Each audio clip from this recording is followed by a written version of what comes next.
Are you boys? Yes, sir. Sir. Yes. So now let's start with second order reaction. Second order में x plus y is 2. Okay. Yes, sir. Now we can have two possible solutions, 2 0 or 1 1. ठीक है? Yes. Yes, sir. तो 2 0 case में मतलब एक ही reactant rate decide कर रहा है. We can write the reaction as A going to products. Correct?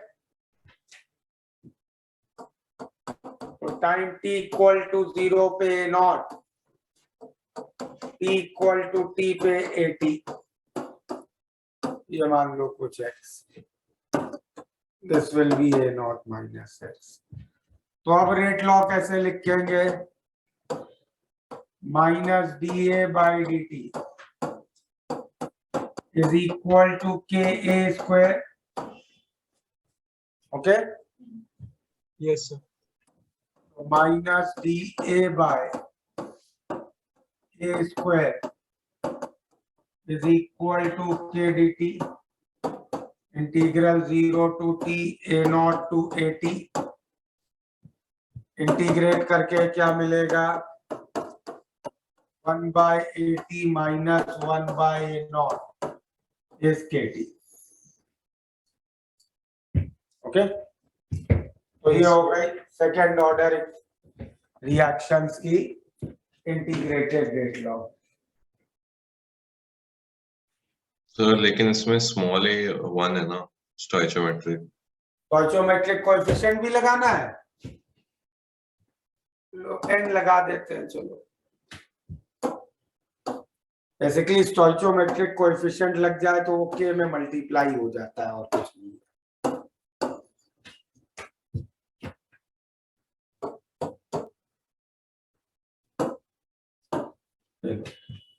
स्टोइचोमेट्रिक coefficient के साथ हो गया.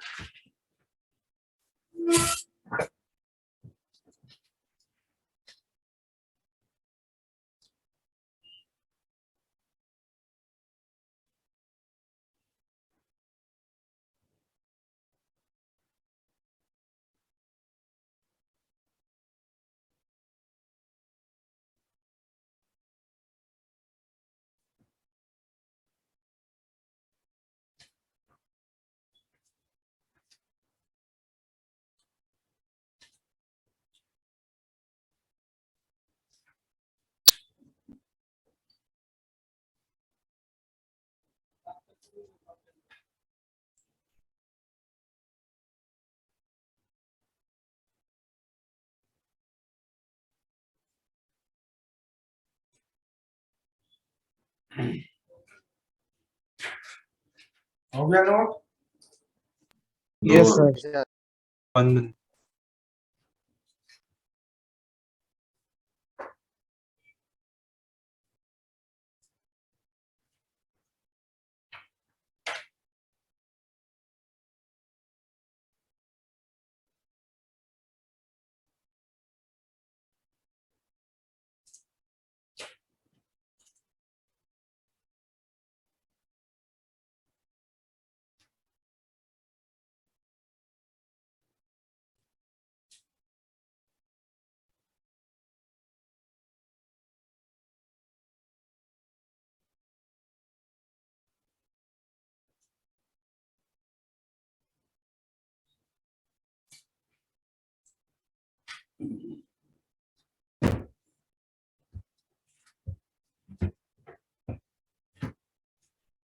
ओके, इसमें सेकंड केस क्या हो सकता है?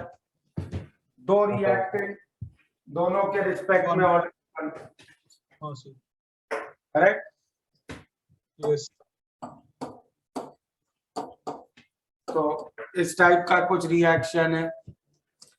A plus B going to product, time t equal to 0 पे naught B naught, t equal to t पे naught minus x, B naught minus x. Correct? Yes, sir. Yes. अब rate law कैसे लिखेंगे? इसकी, इसको प्रोडक्ट ऐसे लिखते हैं, D product by D T, या minus D A by D T लिख सकते हैं इसको, रेट को, हाँ सर, the और solution is माइनस से k into A into B. हाँ सर, Yes. अब इसको इस फॉर्म में इंटीग्रेट तो नहीं कर पाएंगे, हाँ सर, तो थोड़ा सा फॉर्मेट चेंज करना पड़ेगा। ए की कंसंट्रेशन किसी भी टाइम पे है नॉट माइनस एक्स, yes, और बी की है बी नॉट माइनस एक्स। ये डिफरेंशियल क्या हो जाएगा, ए नॉट तो कांस्टेंट है, उसका differential 0, minus dx per dt, minus cancel हो जाएगा, हाँ सर, तो dx per dt, dx by dt is k naught minus x b naught minus x, dx by a naught minus x b naught minus x is k dt। Integrate कर देते हैं 0 to t 0 to x, correct. क्या होगा left side वाला integral, 1 by b naught minus a naught ln a naught into b naught minus x by b naught into a naught minus x is kt। तो ये हो गया integrated rate law of second order reaction in which order with respect to two reactants is 1। okay, integral तो मालूम है ना ये कैसे किया है, नहीं पार्शियल सर, फ्रैक्शन से। क्या सर, नहीं सर, नहीं इंटीग्रल सर। कैलकुलस नहीं हुआ। इंटीग्रेशन नहीं हुआ है ये फिजिक्स में, ये वाला नहीं हुआ है सर, ये नहीं, देखो इसमें ये ट्रिक लगती है इस तरह के इंटीग्रल्स में। ये था 1 by a naught minus x b naught minus x, है ना। हाँ जब सर, भी इस तरह का कोई इंटीग्रल हो कि डिनोमिनेटर में बहुत सारी टर्म एक दूसरे से मल्टीप्लाइड हो, इसको ब्रेक कर लेते हैं। कैसे a break? by a naught minus x, किया तो है यार, फिर क्यों कह रहे हो नहीं किया। ऐसे फ्रैक्शंस में ब्रेक कर देते हैं, इसको कहते हैं पार्शियल फ्रैक्शंस। तो आप सिंपलीफाई करो इसको, अगर तुम अरिथमेटिक ऑपरेशन करोगे, यहाँ एलसीएम यही ले लो, और न्यूमरेटर क्या बनेगा, a into b naught minus x plus b into a naught minus x. ये दोनों फ्रैक्शंस इक्वल है, हाँ दोनों सर, का डिनोमिनेटर अगर सेम है तो न्यूमरेटर को भी Same सेम होगा। होना पड़ेगा। yes sir, 1 is equal to a b naught plus b a naught minus a plus b times x, correct. yes sir, yes, left side में x की क्या टर्म है, 0 है, तो मतलब a प्लस b आ गया 0, तो a आ गया माइनस b, और कांस्टेंट की क्या टर्म है लेफ्ट साइड में 1, 1, तो a b naught plus b a naught is 1, a को माइनस b रख दो, तो minus b b naught plus b a naught is 1, तो b कितना मिल गया तुम्हें, 1 by a naught minus b naught, a naught minus b naught, और a मिल गया 1 by a b naught, naught minus a naught. आप कर लोगे इंटीग्रल, हाँ sir, so this is called as partial fraction technique। Integration strong रखना है इस चैप्टर में, ये तो स्टैंडर्ड रिजल्ट हम लोग कर रहे हैं, प्रॉब्लम वहां पे कुछ भी चेंज करा सकता है। फर्स्ट ऑर्डर रिएक्शन है, एक के रिस्पेक्ट में ऑर्डर 3/4, दूसरे के रिस्पेक्ट में 1/4, तो इंटीग्रेशन वहीं पे करना पड़ेगा, सब पार्शियल फ्रैक्शन और सब लगाना पड़ेगा।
कर लिया नोट? एक नहीं sir.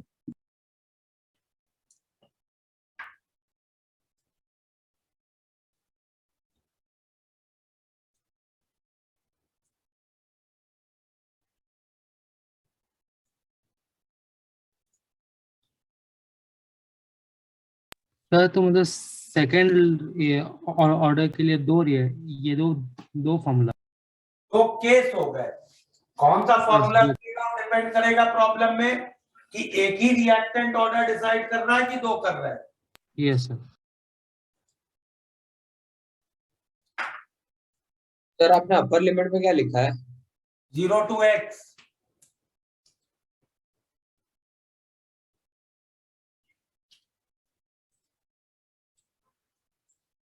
Done? Yes, sir. Yes, sir. तो सेकंड सर वो ऑर्डर इंटीग्रेशन नहीं कॉपी करना है। एडवांस स्लाइड भी दिखाइए। इंटीग्रेशन वो पीडीएफ में भेजेंगे, देख लेना, ठीक है? तो सेकंड ऑर्डर में हमारे पास दो केसेस हैं, a going to product and a plus b going to product, correct? यहां पे इंटीग्रेटेड रेट लॉ क्या आया? 1/at minus 1/a0 is kt। और यहाँ पे इंटीग्रेटेड रेट लॉ आया 1/b0 minus a0 ln a0 upon b0 minus x upon b0 by a0 minus x इसके। अभी ना थोड़ा सा इनके बारे में इंपॉर्टेंट फीचर्स देख लें। पहले तो इस टाइप में के यूनिट्स, यूनिट ऑफ के 1 बाय मोलैरिटी इंटू टाइम, सही है? ग्राफ अब 1 बाय ए वर्सेस टाइम का ग्राफ, स्ट्रेट लाइन होगा with slope of k and y intercept of 1 by a0, ठीक है? हाँ sir. And half life you can see will be 1 by ka0। Inverse proportionality आ गई initial concentration से, ठीक है? Yes, sir. हाँ सर।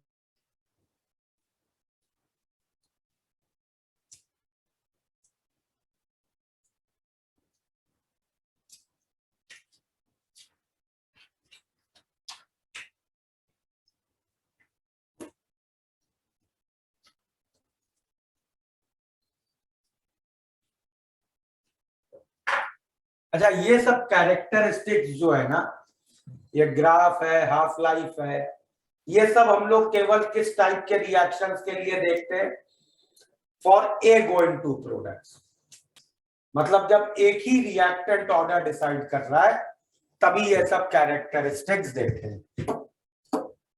सेकेंड ऑर्डर में जो ये वाला केस है, इसमें एक बड़ी इंपॉर्टेंट सिचुएशन आती है जिसमें काफी प्रॉब्लम्स आए हैं काफी बार जेई में।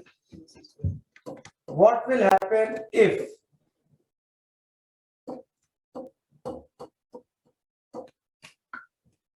ए और बी स्टार्टिंग में सेम अमाउंट लेंगे? इनफाइनाइट टाइम में। हाँ इनफाइनाइट क्या इनफाइनाइट? टाइम लगेगा टाइम किस चीज में? रिएक्शन के लिए। नहीं, इंटीग्रली अलग से सर इंटीग्रल अलग होगा ना 1/a0 minus x whole square. Limit निकालना पड़ेगा। इक्वेशन ही नहीं लगेगी। हाँ इनफाइनाइट पे मत चले जाओ, ये मत देखो, तब यहां से इंटीग्रेशन ही बदल गया भाई। a0 is equal to b0, तो ये इंटीग्रल क्या हो जाएगा? 1/a minus x whole square. a0 minus x whole square. वो तो यही इंटीग्रल है, डीए बाय वही पहला केस। हाँ Yes, sir. तो ये पहला ही केस बन गया। तो इस बात को लॉजिकली समझो। देखो इस रिएक्शन में अब इस रिएक्शन में ए और बी के रिस्पेक्ट में ऑर्डर सेम है, Yes. करेक्ट? उनका स्टोइचोमेट्रिक कोएफिशिएंट सेम है, Yes. इनिशियल कंसंट्रेशन भी सेम है, तो किसी भी टाइम पे उनकी मोलारिटी सेम ही होगी, correct? Yes. As far as kinetics is concerned, reactant A और reactant B में कोई डिफरेंस ही नहीं रह गया, तो then I should treat it as a reaction of type One. A going to product। तो ये याद रखो, दो रिएक्टेंट्स ऑर्डर देख रहे हैं, लेकिन दोनों की स्टोइचोमेट्रिक कोएफिशिएंट सेम है, इनिशियल मोलारिटी सेम है, तो उनको अलग अलग नहीं मानना से होता है। तब उसको हम कैसे ट्रीट करेंगे? A going to product। तो इस केस में हमारी इंटीग्रेटेड रेट लॉ ऊपर वाली नहीं लगेगी, क्या लगेगी? 1/80 minus 1/1. Yes, 1/. Sir 2A going to product नहीं यूज करेंगे, क्या 2A going to product. Concentration तो सेम ही रहेगा ना? निकलेगा ना 2, और 2 क्यों करोगे? A के लिए अलग निकलेगा, B के लिए अलग। A के लिए ऐसे लगाओ, B के लिए भी ऐसे ही लगाओ, 1/BT minus 1/B naught is KT। Okay sir, Okay? समझ में आया ये? Yes. Yes sir. उससे ज्यादा इंपॉर्टेंट केस, उससे ज्यादा इंपॉर्टेंट या प्रॉब्लम वाइज जिस पे क्वेश्चन आए हैं जेई में, व्हाट विल हैपन इज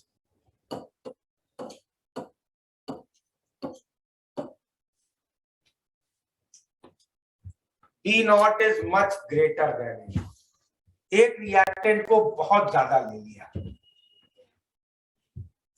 अगर B naught is taken much greater than A naught, see this is the one of the most important concept of kinetics, इस पे ध्यान देना। तो B naught minus A naught को मैं क्या ले सकता हूँ? B naught, D naught. Yes Not. और B naught minus X को भी B naught ले सकता हूँ। X तो A naught से भी छोटा है, हाँ सर। हाँ सर। तो ये इक्वेशन क्या बन जाएगी? देखो 1/B naught LA, ये B naught कट जाएगा, Yes. हाँ, A naught by A naught. naught A naught my, A naught A naught minus X is KT, Yes, Yes. sir. that yes, is ln A naught by AT। B naught को इधर ले आओ, K into B naught में एक नया constant K dash लिख लूं, ठीक है, ये तो फर्स्ट ऑर्डर की इक्वेशन है, हाँ सर। ये फर्स्ट ऑर्डर का इंटीग्रेटेड रेट लॉ है ना। हाँ सर। हाँ, yes sir. Second order reaction में फर्स्ट ऑर्डर का इंटीग्रेटेड रेट लॉ लगेगा if B naught is much greater than A naught। और इस केस में इसको बोलते हैं, जो शायद तुम लोगों ने Pseudo first order. Pseudo first order reaction. हो गए, it is pseudo first order reaction. Actually reaction second order है, बट जब वो प्रोसीड हो रहा है तो वो फर्स्ट ऑर्डर के इक्वेशन शो कर रहा है। ये तो हो गया मैथमेटिकली इसको समझना। अब इसको जरा हम लोग केमिस्ट्री के लॉजिक से समझते हैं। देखो, आज क्लास की स्टार्टिंग से अभी तक हम लोग करने की क्या कोशिश कर रहे हैं वो समझो। कोई भी रिएक्शन है उसका ये तुमने रेट लॉ लिख के रखा हुआ है। इस रेट लॉ का मतलब, सिग्निफिकेंस क्या है? वी सेड की रेट कंसंट्रेशन से बदलता है, करेक्ट? जैसे जैसे रिएक्शन प्रोसीड होगा, रिएक्टेंट्स की कंसंट्रेशन में चेंज आएगा। हाँ सर।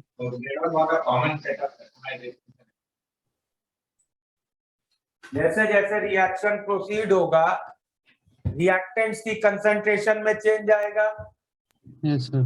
Yes, sir. उससे रेट में भी चेंज आएगा। तो हम लोग यही तो शुरू से पता करने की कोशिश कर रहे हैं कि अगर रिएक्टेंट की कंसंट्रेशन में 10% का चेंज आएगा, उससे रेट में कितने परसेंट का चेंज आएगा? कौन सा रिएक्टेंट रेट को, अगर ये X1 है, A को मैंने 1/4 किया, रेट 1/4 हो जाएगी। x2 है, a को 1/4 किया, रेट 1/16 हो जाएगी, करेक्ट? हाँ Yes, sir. रिएक्टेंट रेट पे कितना इफेक्ट डालना है, this is what we are trying to do, correct? Yes Yes, sir. अब अगर मैंने इसमें मान लो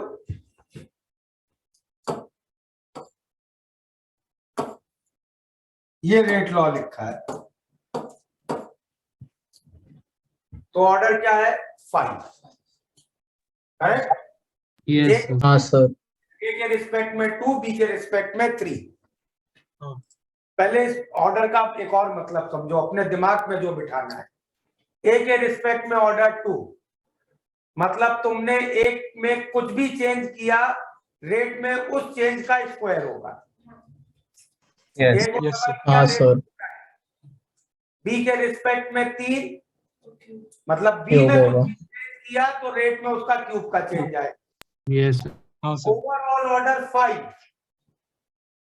मतलब अगर तुमने सारे रिएक्टेंट्स में किसी एक सेम फैक्टर से चेंज किया तो रेट में उस फैक्टर का 5 पावर से चेंज आएगा, करेक्ट? हाँ यस सर. अब अगर मैंने इस केस में बी को बहुत ज्यादा ले लिया, या पहले ये लेते हैं ए और बी को कंपेरेबल स्टोइचोमेट्रिक अमाउंट में लिया, तो जब रिएक्शन चलेगा ए की भी कंसंट्रेशन बदलेगी, बी की भी बदलेगी, करेक्ट? यस तो हाँ। रेट चेंज अगर 5th पावर पे देखने को मिलेगा, करेक्ट? Yes. हाँ सर. मतलब मान लो रिएक्शन ऐसा है, A plus B going to product, ठीक है? मैंने ए को 2 और बी को दोनों को 1/1 लिया, करेक्ट? बराबर लिया है। यस थोड़े टाइम बाद ए हाफ मोल बचा, तब बी कितना बचा होगा? Half mole. बी भी हाफ मोल बचा, मतलब मैंने दोनों रिएक्टेंट्स को आधा कर दिया, करेक्ट? यस तो रेट में मुझे Yes. 32 के फैक्टर का डिफरेंस देखने को मिलेगा, हाफ रेट Yes. हाँ है ना? Yes, rate sir. के फैक्टर से कम हो गया। लेकिन सपोज मैंने बी को बहुत ज्यादा लिया होता, अब जितना भी रिएक्शन चलता जाए, खत्म भी हो जाए ए, तब तक भी बी कितना होगा? 99, हाँ मतलब सर. बी में चेंज नेग्लिजिबल हो गया, यस सर Yes. मतलब ये बी क्यूब वाली term will remain constant through out the reaction. हाँ सर. हाँ When it will remain constant throughout the reaction, उसको तो फिर मैं k में ही मल्टीप्लाई करके रखूंगा ना, फिर तो ये हाँ। रेट ऐसा बन गया ना, k dash a square, yes sir correct? तो हाँ, सर। तब जब अगर मैं इस कंडीशन में ये रिएक्शन करूंगा, तब जब a आधा होगा, मुझे रेट में कितने फैक्टर का चेंज मिलेगा? सिर्फ 1/4 का। 1/4. हाँ तो सर. चलते समय ये रिएक्शन अब सेकंड ऑर्डर दिखाएगा, क्योंकि बी को इतने ज्यादा एक्सेस में ले रखा है तुमने, ओके? सर बी को एक्सेस से ऐसे कांस्टेंट क्या होगा वो? अरे यार, बी को एक्सेस में लिया तो बी उतना ही रिएक्ट करेगा जितना ए रिएक्ट करेगा, स्टोइचोमेट्री से रिएक्ट करेगा ना B. Yes B sir. B ज्यादा लिया इसका मतलब थोड़ा बी ज्यादा रिएक्ट होने लग जाएगा, ओके? Yes sir. और उल्टा करते, उल्टा कर दिया होता, मान लो Third order kinetics. ये कर दिया होता है, तो अब a कांस्टेंट हो जाएगा, then we will see it like this, Yes sir. Third order. तो this is pseudo second order, this is pseudo third order, actual reaction 5th order, समझे? सूडो ऑर्डर हाँ, कब आते हैं? जब एक रिएक्टेंट को हाई एक्सेस में ले लें। समझ में आया ये कंसेप्ट? यस तो दिस होगा if B is taken in excess, this is Is A taken. is taken in excess,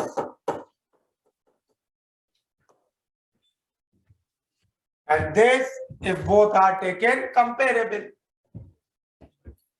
तो जब दो रिएक्टेंट्स ऑर्डर संभालते हैं तो ये चीज देखना बहुत इंपॉर्टेंट हो जाती है कि कहीं किसी को एक्सेस में तो नहीं लिया हुआ है, ठीक है, Yes. Yes, sir. चलो यहाँ तक हो गया नोट। The previous सही previous slide. ये लो।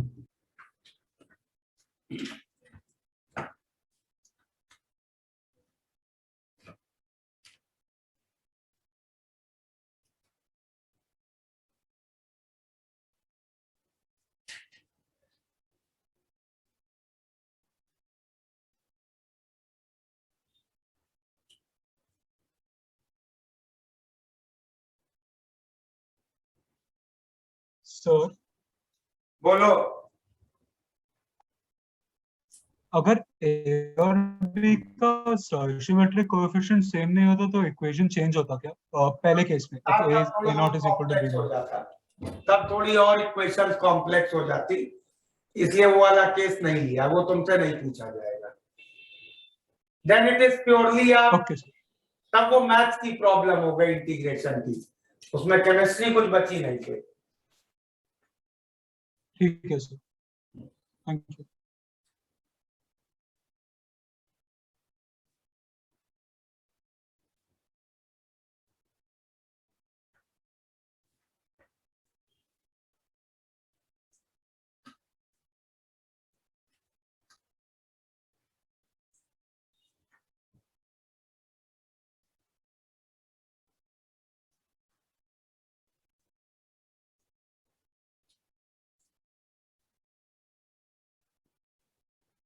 हो गया नोट? नहीं सर। Yes, sir.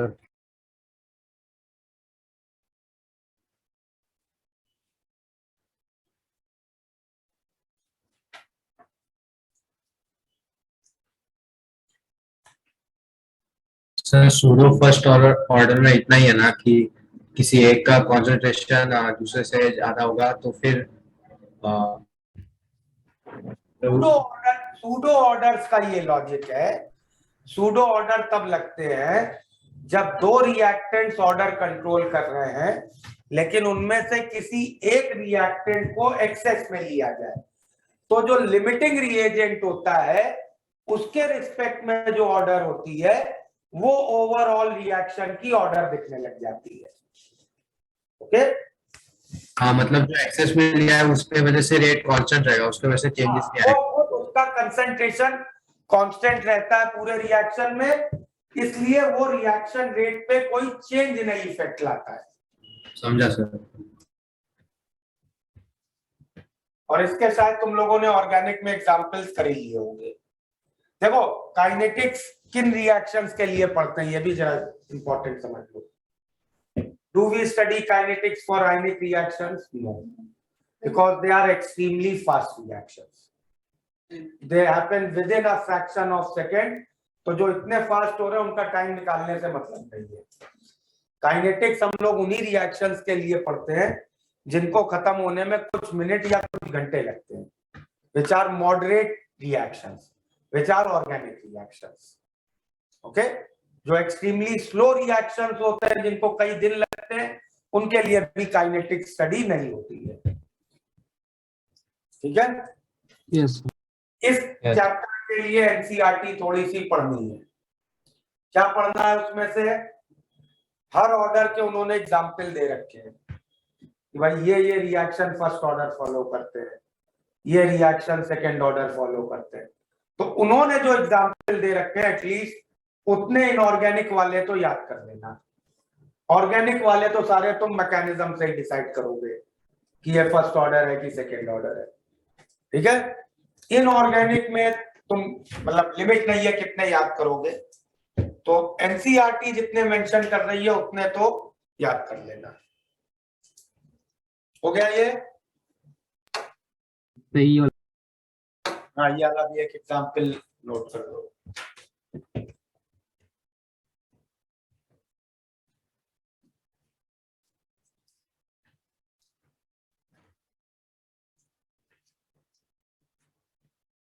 सर जब बी एक्सिस में था ये सूडो सेकंड ऑर्डर हो गया ना?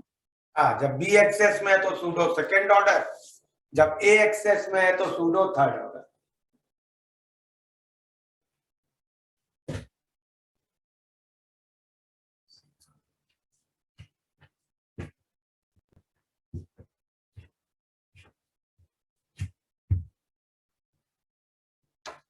चलो क्लास जनरल अब कर ले। nth order kinetics,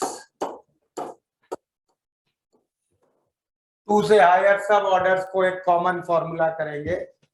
nth order kinetics, 2 से हायर ऑर्डर के सिर्फ एक्चुअली 5 रिएक्शंस मिले हैं, दैट आर, मतलब थर्ड ऑर्डर के 5 रिएक्शंस ही होते हैं, मोस्टली नाइट्रो NO के ही होते हैं, नाइट्रोजन ऑक्साइड्स के थर्ड ऑर्डर रिएक्शंस होते हैं। बाकी फोर्थ एंड हायर ऑर्डर तो वैसे ही नहीं मिलते हैं। क्यों नहीं मिलते हैं? At a time 4 molecule collision की probability is almost 0। 3 molecular collision की थोड़ी बहुत प्रोबेबिलिटी होती है। तो nth ऑर्डर रिएक्शन हम लोग डिस्कस करेंगे only of time A going to product n,0 इस सिलेबस में है। t इक्वल टू 0 पे let's say naught 0, t equal to t पे 80 x, तो रेट लॉ क्या हो जाएगा इसका? रेट हो जाएगा माइनस dA/dt इसके a raise to n minus dA/a raise to n इसके dt 0 to t a0 to 80 1 by n minus 1 1 by a raised to n minus 1 a0 raised to n minus 1 is dt.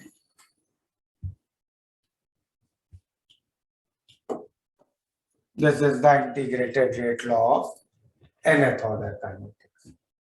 इसको second और 0 के लिए भी लगा सकते हो, accept first order kinetics ये सबके लिए वर्क करेगा। फर्स्ट में भी वर्क करेगा, लिमिट टेंडिंग टू 0 लगा दोगे तो लॉग में कन्वर्ट हो जाएगा, बट उससे अच्छा फर्स्ट वाला ही याद रख लो।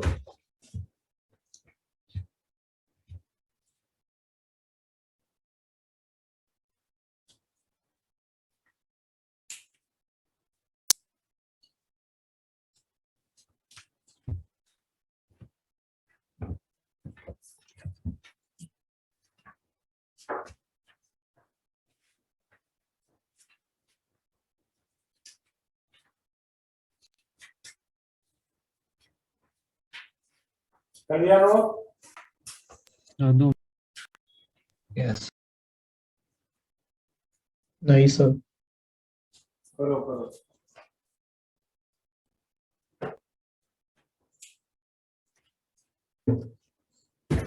इसके कैरेक्टरिस्टिक्स क्या होंगे इंपॉर्टेंट? यूनिट ऑफ के 1 by molarity raised to n minus 1 into time, graph 1 by a raised, देखो नेक्स्ट पेज पे बनाते हैं।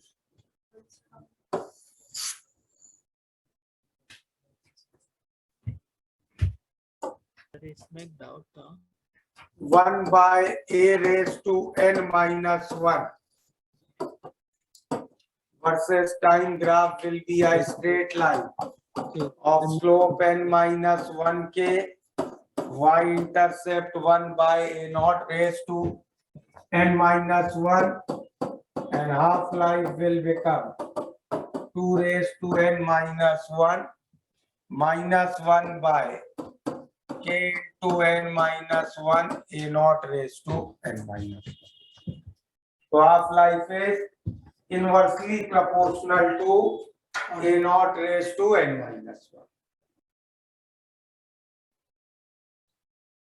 सर एक डाउट था हाँ बोलो। सर, इसमें दो प्रोडक्ट्स मतलब दो रिएक्टेंट्स नहीं ले सकते? ले सकते हैं, हमारे सिलेबस में नहीं है कि उसका स्टैंडर्ड रिजल्ट याद रखो। 2 या 3 रिएक्टेंट्स हैं तो वो एक प्रॉब्लम ऐसा है जो हमें ऑन द मोमेंट एक इंटीग्रेटेड रेट लॉ निकालना पड़ेगा, क्योंकि इसमें बहुत कॉम्बिनेशंस बन सकते हैं ना बेटा। अब अगर n को 3 ले लूं तो 1 1 1 2 1, करेक्ट? यस। 3 0, तो कॉम्बिनेशंस बहुत सारे हैं, तो तुम उतने रिजल्ट याद नहीं रखोगे, और प्रैक्टिकली इस तरह के रिएक्शंस हो ही नहीं रहे हैं। Majority reactions are first order, उसके बाद rest are second order, very few are zero order, and only 5 reactions are third order. Okay? Yes, sir. Fractional order. Sir एक minute previous page. Fractional order वाले उसमें ना उनकी integrated rate law से ज्यादा उनका अच्छा। कि वो हो कैसे रहे, जैसे भी NH3 वाला जैसे स्टार्टिंग में डिस्कस किया था कि वो पहले N2H2 बन रहा है कि पहले NH बन रहा है, किस तरीके से मैकेनिज्म हो रहा है वो ज्यादा इंपॉर्टेंट है।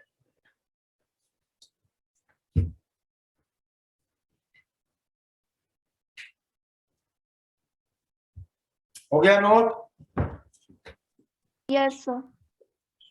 चलो होमवर्क लिख लो प्लीज, इसमें होमवर्क साथ में करते चलना, don't neglect it due to online lectures, otherwise you know थोड़ा सा दिक्कत हो जाएगी।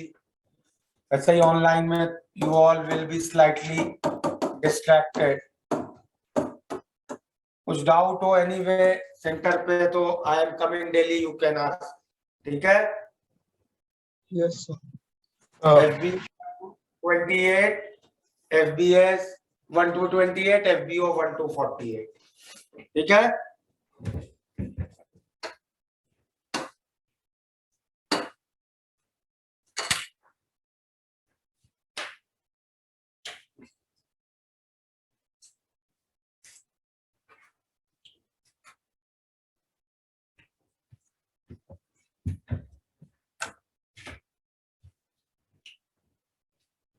Next class we will do methods to find order.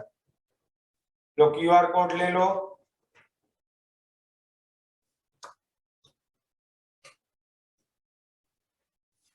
ले लिया सबने जिनको लेने हैं? हाँ। डिलीट कर रहे हैं? ठीक है लो।